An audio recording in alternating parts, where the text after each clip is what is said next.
사랑하는 영락교회 지체들에게 주 안에서 평화 인사를 전합니다. 오늘은 2024년 11월 5일 화요일입니다. 오늘의 묵상 본문은 이사야 48장 12절로 22절까지의 말씀입니다. 오늘 본문 말씀 48장 12절부터의 말씀은 이렇게 시작합니다. 야곱아, 내가 부른 이스라엘아, 내게 들으라. 나는 그니 나는 처음이요 또 나는 마지막이라. 지금 이사야서 48장의 후반부의 말씀을 나누게 됩니다. 전반부에 하나님의 새 일을 주님이 선포하셨는데 지금 바벨론의 유수에서 돌아와서 1차 귀환이 이루어져 있는 상태죠. 그리고 2차 귀환 또는 3차 귀환을 목전에 두고 있는 그 상황에서 선포되고 있는 말씀이다 라는 것에 이제 대체적으로 성서학자들이 동의하고 있는 것 같습니다. 하지만 꼭 그때 이스라엘이 아니라 오늘 우리에게 증거해 주시는 모든 성경 말씀이 그렇듯이 그런 뜻이 들어있는 것이죠. 그래서 야곱아, 내가 부른 이스라엘아 라고 부를 때 야곱아 라고 하는 것은 뭐랄까 이렇게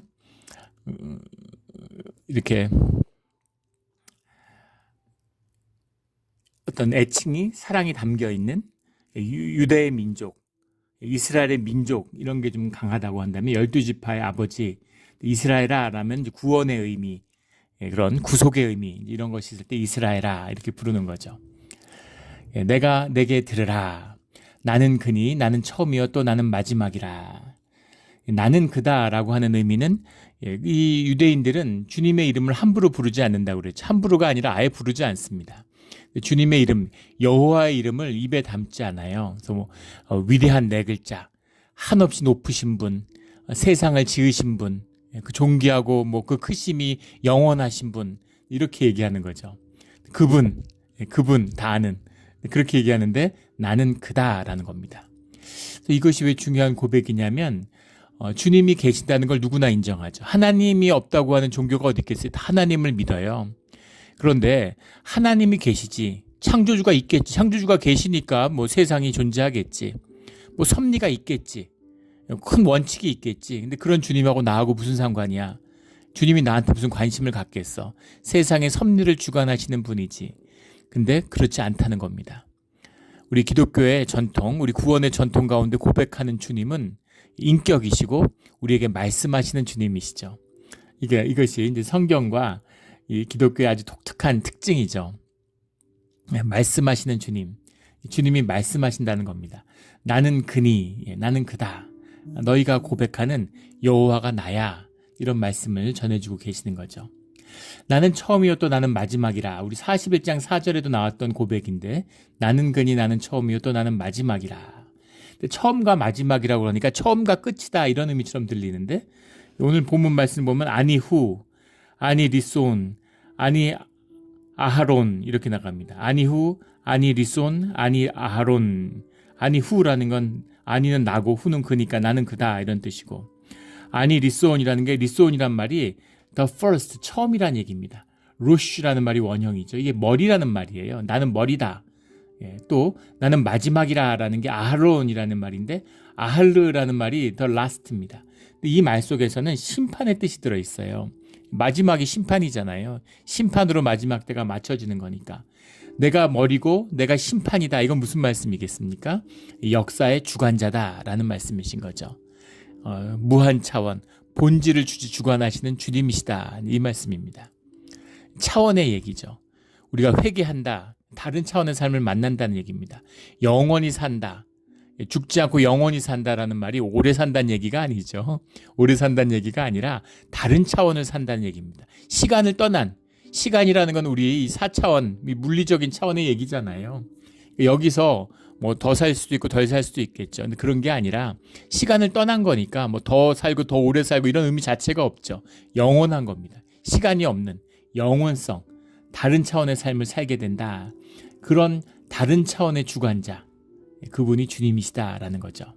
근데 그 주님, 그런 차원의 주님이 계신데 그 역사의 주관자가 우리의 역사에 개입하고 계시는 거죠. 그 역사를 주관하고 계시는 거예요. 13절에 나오는 고백이죠. 과연 내 손이 이 땅의 기초를 정하였고 내 오른손이 하늘을 폈나니 내가 그들을 부르면 그것들이 일제히 서느니라. 일제히 선다라는 게 라이프 투게더 이런 거죠. 주님이 기초를 정하셨고 주님이 폈다는 말도 되고 뭐 잰다는 말도 되고 정했다는 말도 found 세웠다는 말 다 되는 동사들인데 하늘을 세웠나니 그들을 부르면 그러니까 주님의 섭리 아래 있기 때문에 모든 것이 하나인 거죠. 본질적으로는.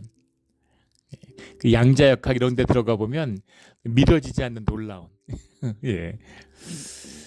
그 벽돌과 우리의 두뇌가 사실은 같은 물질적 속성이 같다는 거 아니에요. 물질의 파동이 다를 뿐이지 같은 물질이라는 거죠. 뇌는 뇌고 벽돌은 벽돌이니까 어떻게 같을 수가 있어? 같다는 겁니다. 우리 사실은 이 소립자의 세계, 원자 같은 건 우리 분자 안에서 사실은 뭐 그 서울 시내 안에 그 축구공 하나 있는 정도로 그 전자, 원자 이런 것이 막 밀어내는 거죠. 사실은 전자의 반발력 때문에 우리가 물질을 느끼는 거지 사실은 세상은 텅 비어 있죠. 세상이 텅 비어 있다는 것을 보여주는 것이 그 소립자 같은 걸 몸에 쏘면 다 지나가는 거잖아요. 몸이 텅텅 비어 있으니까. 근데 우리는 몸이 꽉 찬 것 같고 손과 손을 꽉 쥐면 아프고 이렇게 근데 우리가 이렇게 느끼는 것뿐이라는 거죠. 사실은 원자와 원자, 분자와 분자는 서로 만나지 않는다는 거죠. 반발력을 밀어내니까. 그 전자적 반발력을 우리가 느끼는 것뿐이죠. 그래서 우리가 느끼는 우리 현상 세계, 우리가 보는 현상 세계와 본질의 세계는 좀 차이가 있는 거죠. 그런데 우리가 그 현상에서 누리는 그 모든 것의 이면에 있는 본질의 세계에서 하나됨, 그걸 회복하는 것, 그게 우리의 영의 세계잖아요. 그걸 경험하는 게 우리의 영이고. 그래서 그것이 회복되면 사실은 현상도, 물질도 사실은 모든 것이 하나 되는 통합 가운데 있다라는 것을 만나게 되는 거죠. 근데 심지어 부부 간에도, 가족 간에도, 형제 간에도 불화하고, 세상 간에 사람들 간에 불화하고, 동물과 식물들과 불화하고, 지구와 환경과 불화하고, 이게 우리가 인간이 사는 모습입니다. 다 하나됨을 회복해야 되는데 오늘이 대통령 선거일입니다. 미국에. 어제 저녁부터 시작해서 오늘 끝날 때까지 하루 종일 이제 시작되는 거죠. 사실은 뭐 알래스카나 하와이까지 치면 내일까지도 계속 되겠죠. 근데 지금 누가 되는 게 중요한 게 아니라 선거가 끝난 다음에 내전이 나면 어떡하느냐 이거를 사람들이 두려워하고 걱정해요. 선거에 불복하고 지난번 선거 때도 막 선거에 반발하는 사람들이 의사당을 점거하고 폭력으로 막 총격전이 나갖고 사람들이 죽고 그랬잖아요. 그런 일들이 벌어지면 어떡하는가 하는 걸 염려하는 겁니다. 무슨 원수졌어요. 그럼 뭐 거기에 목숨을 걸고 의사당까지 가서 불을 지르고 총을 맞아 죽고 이렇겠습니까? 뭔가 쏘가도 단단히 쏘은 것이죠. 이간질의 영이 있는 겁니다. 마귀가 박수를 치면서 춤을 추면서 재밌어 했겠죠. 그래서 그런 이간질의 영을 끊어야 돼요. 모든 갈등과 분쟁은 사실은 다 내 문제죠. 그 내 문제에 불을 지르는 것. 내 마음속에 불편함이 있을 수 있어요. 내 마음속에 갈등이 있을 수 있습니다. 그게 없다고 얘기하는 건 또 종교의 거짓이죠. 주님 믿나니까 항상 기쁘고 항상 즐거웠다고. 하늘에 별을 따줘 이러니까 내가 별 따다 줬잖아 이런 거나 똑같은 얘기예요. 뭐가 뭔지도 모르고 하는 소린 거죠. 종교의 의에 취해서 의인된 것처럼 떵떵거리는 타락한 종교인들의 모습을 생각해 보면 되겠습니다. 그런 얘기가 아니죠. 혈육을 입고 있는 동안 우리의 갈등과 어려움이 있습니다. 우리가 늘 죄를 지어요. 근데 죄 짓지 말라고 보내신 게 아니라 죄를 통해서 주님의 섭리에 주님을 피워내는 썩어지는 것에서 썩지 않는 것을 피워내는 주님과 함께하는 비밀을 이뤄내라는 섭리의 도구인 겁니다. 죄는. 주님이 죄인을 용납하고 죄인을 용서하고 죄인들과 함께하세요. 근데 주님은 거짓은 용납하지 않습니다. 거의 거짓과 함께하지 않으세요. 우리에게 진실하라고 말씀하시는 거죠. 내가 잘못하고 이런 죄가 있다고 나오면 그걸 용서하지 않는 부모가 어디 있겠어요. 죄가 있다고 부모 자식 관계가 끊어집니까? 또 이단들은 그걸 반대로 공격하죠. 구원파 같은 경우는. 어떤 죄를 져도 우리는 구원받았다고 다른 얘기죠. 그래서 우리는 죄를 지어도 상관없다. 우리 존재는 변하지 않는다. 회개가 필요 없다 이렇게 얘기하는 거죠. 진짜 마귀의 계계가 엿보이지 않습니까? 웃음이 절로 나오죠. 부부가 있는데 무슨 잘못을 했다고 부부관계가 깨지겠어요? 부모 자식이 있는데 부부관계는 요즘에 하도 잘 깨지니까 부모 자식이 있는데 자식이 무슨 잘못을 저질렀다고 자식이 살인을 하면 부모 자식이 아닙니까? 부모에게는 그 자식이죠. 그것과 부부가 잘못을 했다고 남편이 부인 몰래 거짓말 치고 나가서 무슨 뭐 이렇게 친구들하고 놀다 왔다고 해서 부부관계가 깨지진 않죠. 그러나 부부관계가 깨지지 않는다고 해서 그것을 잘못한 게 아니고 잘못을 용서를 구할 필요가 없는 건가요? 전혀 다른 얘기죠. 어떤 비유를 들어도 주님과의 관계에서 적절한 비유가 되지 않겠지만 전혀 다른 얘기입니다. 잘못을 할 수 있고 갈등이 있을 수 있고 부부싸움 할 수 있죠. 부부니까 생명이니까 부부싸움 당연히 있죠. 자라가면서. 근데 그것을 화목을 하고 서로 용서하고 서로 소통하고 서로 용납하며 하나가 되는 것. 그래서 갈등이 있고 부부싸움이 있기 때문에 더 부부가 되어가는 거죠. 부부로 자라가는 겁니다.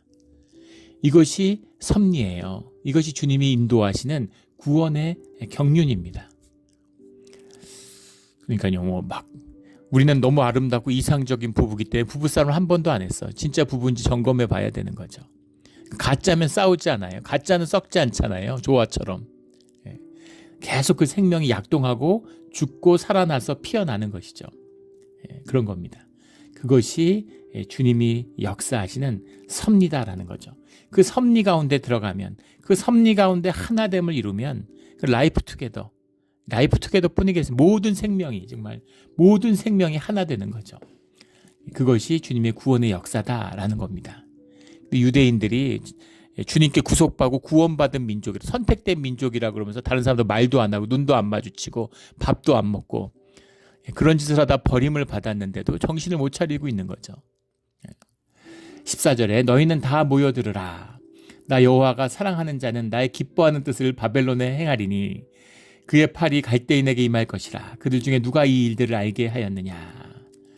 15절에 나는 곧 내가 말하였고 내가 그를 부르며 그를 인도하였나니 그 길이 형통하리라. 이 말들이 종교인들을 계속 힘들게 하고 유대인들을 너무너무 힘들게 하는 말씀입니다. 그 사람이 누구냐? 그를 불렀고 그를 인도하였고 그가 바로 고레스잖아요. 근데 고레스를 심지어가 사랑하는 자다. 그래서 이것은 고레스에 대한 얘기가 아니라 메시아나 그리스도에 대한 얘기다. 맞죠? 계시적인 말씀이고 메시아와 그리스도에 대한 얘기지만 현상적으로 고레스를 향한 이야기인 것도 맞습니다. 바벨론에 행하고 이스라엘 구원해낸 자가 고레스잖아요. 근데 고레스를 사랑한다고 말씀하시니까 그 충격이 이만저만이 아닌 거죠. 고레스가 유대인으로 개종한 것도 아니고 무슨 종교인도 아니고 성전에 유대 성전에 제사하는 자도 아닌데 그를 사랑하는 자라고 그가 형통한다고 얘기하니까 주님과 함께 한다고 하는 뜻은 종교 이상의 이야기입니다. 깊은 거예요. 그래서 이거를 만나야 되는 겁니다. 종교인들 교리 안에 갇혀서 교리 지식 쌓으면 대단한 줄 알고 참 안타까운 일이죠. 무슨 이순신 장군 세종대왕이 구원을 받았니 안 받았니 이런 소리나 하고 한심한 소리를 하는 거죠. 구원받지 못한 자들의 대표적인 이야기입니다. 교리 지식 쌓았으니까 교회 멤버십 갖고 있으니까 구원받았다는 얘기입니까? 그런 얘기가 아니잖아요. 오늘 말씀 가운데 평강과 공의가 나오는데 평강과 공의가 피어나는 생명의 말씀을 우리에게 주시는 거죠. 그 생명을 꽃피우라는 얘기잖아요. 그 생명을 꽃피우라는 얘기입니다. 그래서 어렵고 가난한 자를 돕고 그들에게 긍휼을 베푸는 자, 그런 자가 하나님의 사람입니까? 아니면 교리를 쌓아가지고 무슨 이방인이라고 그 밥도 안 먹고 눈길도 안 마주치고 말도 안 섞는 게 주님의 사람입니까? 그런 짓 하지 말라 그러는데 자꾸 그걸 특권화시키고 가르고 편가르고 차별하고 그러는 거죠. 그를 불렀으며 그를 인도하였느니 그 길이 형통하리라. 내가 불러서 구속한 자니까 그 사람 길만 잘 되게 하겠다. 그런 얘기가 아니죠. 주님이 흐르는 도도하게 흐르는 강물과 같은 정의의 역사가 있어요. 주님의 뜻과 함께하는 자는 그 길을 따라 가는 겁니다. 그게 형통이에요. 내 남편 사업은 잘 되고 무슨 자식들은 공부 너무 잘하고 집값은 계속 오르고 뭐 이런 게 형통이 아니고 주님의 차원, 주님과 함께하는 그 길 가운데 간다는 겁니다. 주님의 섭리가 이루어져 가는 게 역사니까 당연히 형통의 길이 열릴 수밖에 없는 거죠. 늘 평강이 있고 행복해요.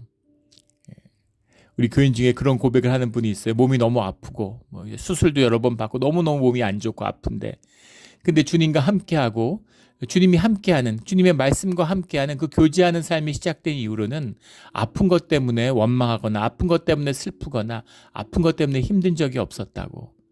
다 주님이 주신 선물로 기쁘게 받으셨다는 거죠.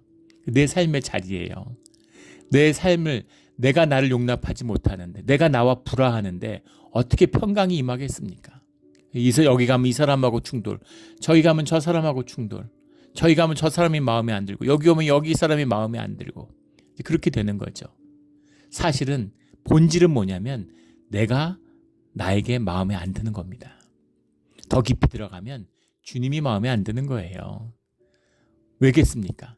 내 주인이 나기 때문인 거죠. 내가 에고예요. 내가 주인이에요. 하나님 일 똑바로 못해? 이런 거죠. 왜 내 마음에 들지 못해? 왜 세상이 왜 이 모양이야? 이런 거죠. 주님을 용납하는, 주님이 나를 용납하시고 내가 나를 용납하고, 그때 평강이 임하는 것입니다. 주 안에서 평강을 누리는 우리 모두가 되기를 주의 이름으로 축원합니다. 종교를 뛰어넘는, 거기서 이 완전히 중증이죠. 종교의 병이 마약보다 더하다는 거 아닙니까? 여기에 빠져가지고 도저히 헤어나지 못하는 유대인들한테 좀 진리를 봐라. 부모의 애통한, 성전을 하도 싸고 도니까 성전 다 무너뜨리고, 예루살렘을 하도 싸고 도니까 예루살렘 다 무너뜨렸는데도 주님을 보지 못하는, 그거죠. 고레스가 누리는 복을 왜 너희가 못 누리니? 이런 안타까운 부모의 마음입니다. 안타까운 부모의 마음이죠. 아버지가 돈 벌어가지고 사람들 전부 다 이렇게 같이 책 읽고 공부하라고. 미국에 철광한 카네기가 있는데 뭐 초등학교도 못 나왔다고 그러죠. 그래서 평생 독학하면서 책을 읽는 것이 큰 유익이었는데, 책을 구하는 게 지금도 그렇지만, 지금은 막 좋은 세상 만났지만 예전에 책을 구한다는 게 얼마나 힘든 일입니까? 우리 집집마다 성경책들 여러 권씩 쌓아놓고 있지만은 예전에 성경책이라는 거는 집 한 채 값이었다 그러죠, 중세. 교회에 한 권이 있는 거예요. 예배 때 성경을 읽어주는 겁니다. 근데 그걸 또 라틴어로 읽어줘요, 종교인들이. 사람들 못 알아들어요. 권위에 눌릴 뿐이지 말씀을 알아듣지도 못하는 겁니다. 그래서 카네기가 그 책이 그렇게 아쉬웠으니까 자기 같은 사람들 생각해서 도서관을 뭐 10,000개인가 기부했다고 그러죠.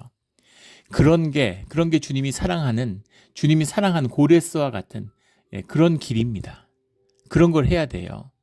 근데 만약에 카네기의 자식들이 있는데, 아버지가 돈 벌어가지고 도서관을 기부했는데, 세상에 그런 아이들은 가가지고 책 읽고 거기서 너무너무 유익한데 자기 자식들은 책도 안 읽고 공부도 안 하고, 왜 나한테 돈 유산으로 안 주고 그거 도서관으로 기부했냐고 부모 원망하고. 그게 유대인들의 모습인 거죠.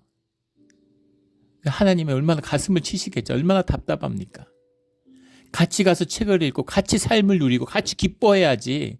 아버지의 일을 얼마나 자랑스럽고 좋은 일이에요. 이 아버지가 우리 이 도서관 지어서 기부해서 얼마나 자랑스럽습니까?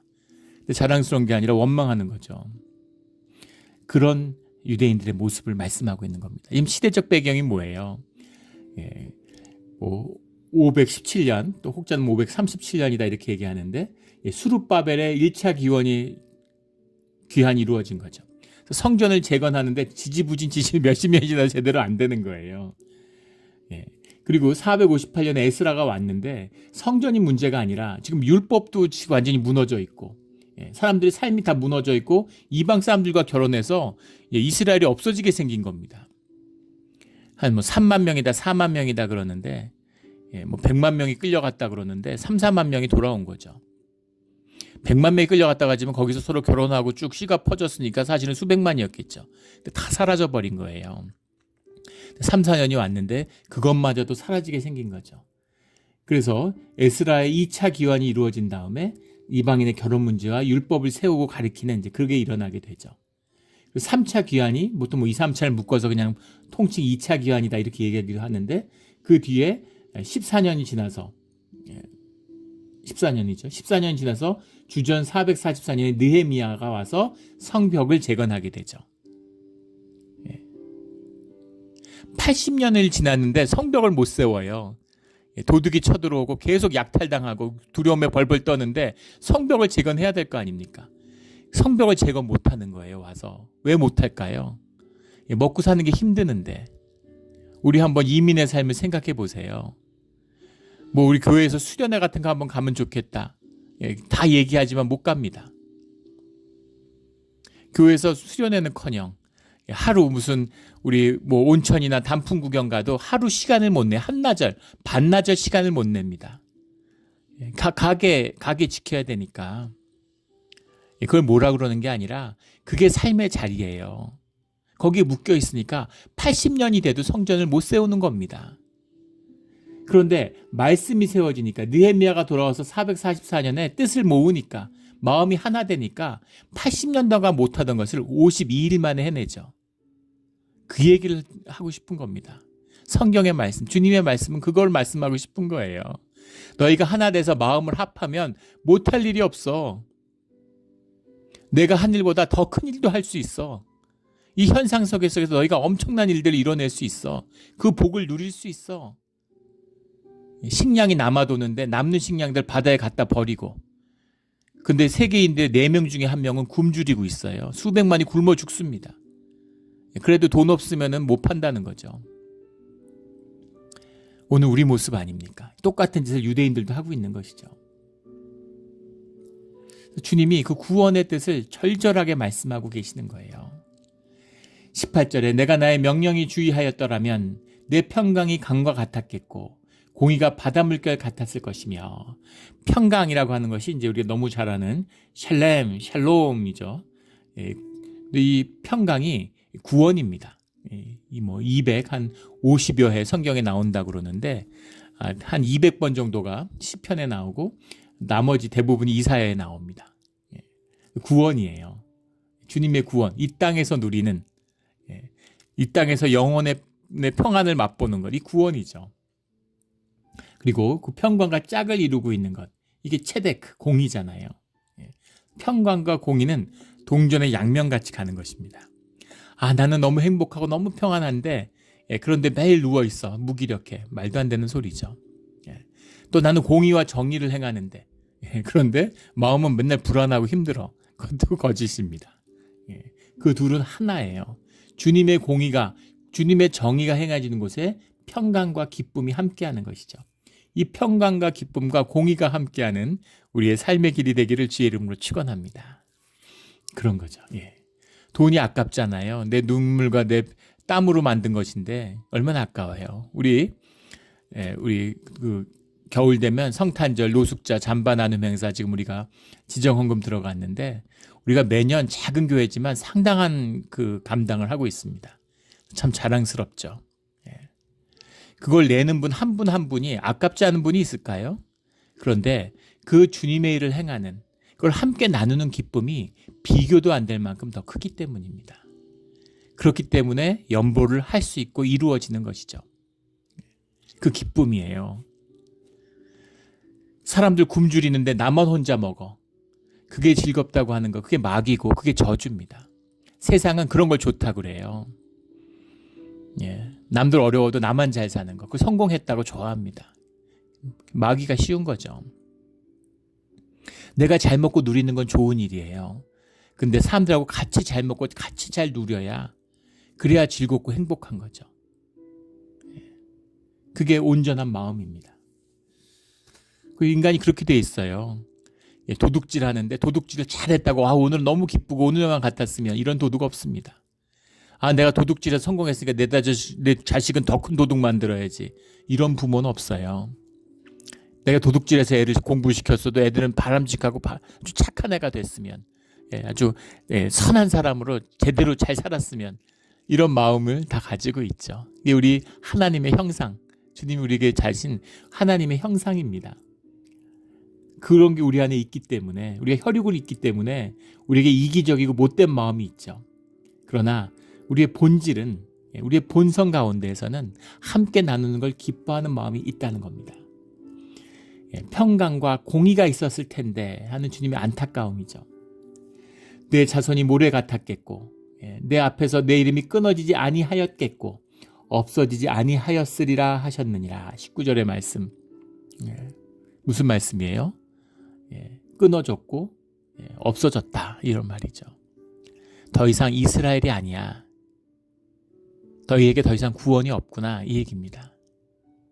예. 바벨론에 갔으니까 파푸아 뉴기니아 살다가 뉴욕 간 거나 마찬가지죠. 교육도 좋아, 물질도 풍부해, LA 와서 사는 겁니다. 무슨 몬타나 이런 데 살다가, 몬타나에 있는 분들은 기분 나쁠까요? 노스 다코다 이런 데 살다가 LA 온 거예요. 너무 좋은 거죠. 다 좋아요. 그러니까 자식들 낳고 LA에서 자리 잡고 돈 벌고 직장 얻고. 우리 이 중산층의 꿈이잖아요. 애들 공부시켜가지고 좋은 직장 얻어가지고 집 가지고 잘 살았으면 그거 아니에요? 그 꿈이 바벨론에서 이루어진 겁니다. 노예로 끌려갔는데 자녀들 자리 잡고 잘 사는 거예요. 누가 돌아옵니까? 누가 주님을 찾아요? 그거를 찾아온 사람들입니다. 얼마나 신실하고 얼마나 열심히 있는 사람들이에요. 그걸 던지고서 자식들 데리고 예루살렘으로 돌아왔어요. 그런데 그 가운데 공의와 평강이 나타나지 않는 거죠. 인간의 힘으로는, 인간의 열심으로는 절대 되지 않는 겁니다. 주님이 함께 하셔야 돼요. 고생시킨 게 정신 차려가지고 제대로 하라고 한 게 아니라 주님과 하나 되고 아버지를 찾으라고 고생한 거죠. 아버지가 하나 돼야 돼요. 그걸 오직 이루라고 말씀하시는 겁니다.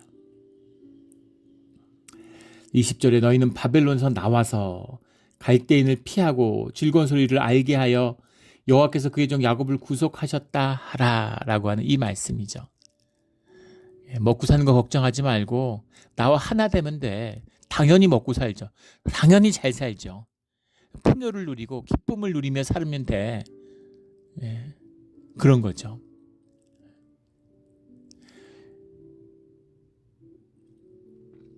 그 하나님의 의와 평강을 선포하라는 거죠.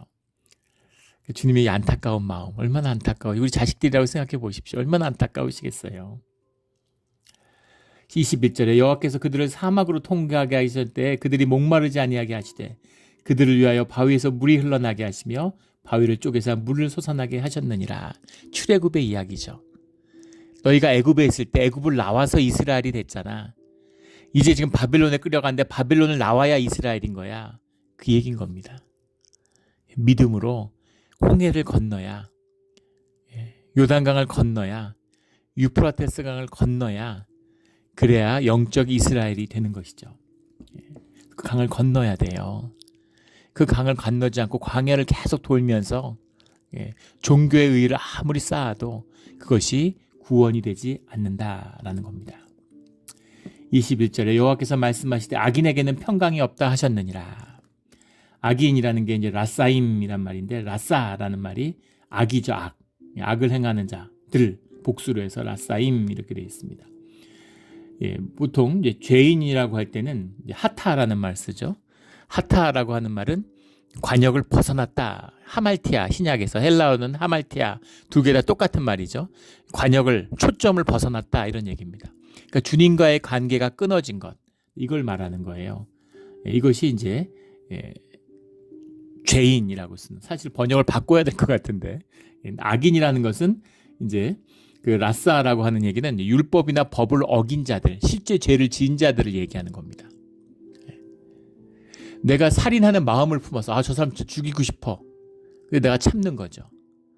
죄인입니다. 하타예요. 헤테라고도 하죠. 헤트라는 건 명사형이고 죄를 진 거예요. 주님 안에서. 주님의 뜻에서 벗어났으니까. 근데 요 라사라고 하는 것은 그것이 행동으로 나온 겁니다. 죽이고 싶은 마음을 품은 것과 사람을 죽인 건 사람을 죽이고 싶은 마음을 품었지만 안 죽이면 세상에서 아무 죄가 안 되잖아요. 아무것도 아니죠. 그러나 하나님에게서는 이 하타의 관점에서 보면 죽였거나 안 죽였거나 그게 중요한 게 아니에요. 살인의 마음을 품었으면 살인자인 겁니다. 그게 하타예요. 근데 라사라는 건 뭐냐면 실제로 사람을 죽인 겁니다. 그러니까 이것은 하타의 관점에서 말할 것도 없고 세상적인 관점, 율법의 관점에서도 이 사람은 죄인이죠.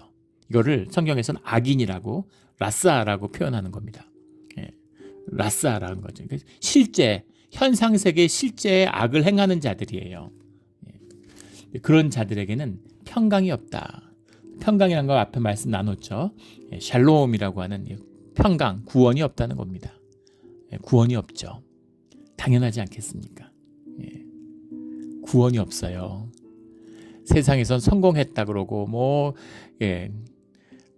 이래도 그걸 성경에서는 저주받은 삶이라고 얘기하는 겁니다. 저주받았다. 왜냐하면 현상세계에서 잠깐 이렇게 하는 게 아무 의미가 없기 때문이죠. 우리 주 안에서 평강과 공의가 강과 같고 바다와 같이 흘러넘치는 그런 주의 자녀의 삶, 복된 삶, 형통의 삶이 열리기를 예수 그리스도의 이름으로 축원합니다. 아멘. 기도드리겠습니다. 하나님 아버지 감사합니다. 귀한 말씀 주시니 감사합니다. 우리가 종교의 옷을 입었지만 그것을 몸이라고 착각하지 않고 주님의 공의와 주님의 평강이 우리의 삶 가운데서 정말 강물처럼 솟아나는 그런 삶이 되게 하여 주시옵소서. 내가 할 수 있는 것이 아무것도 없음을 주님 앞에 고백합니다. 오직 주님의 은혜로, 오직 주님의 긍휼로 함께하여 주시옵소서. 베풀어 주시는 은혜에 감사드리며 예수 그리스도의 이름으로 기도드렸습니다. 아멘.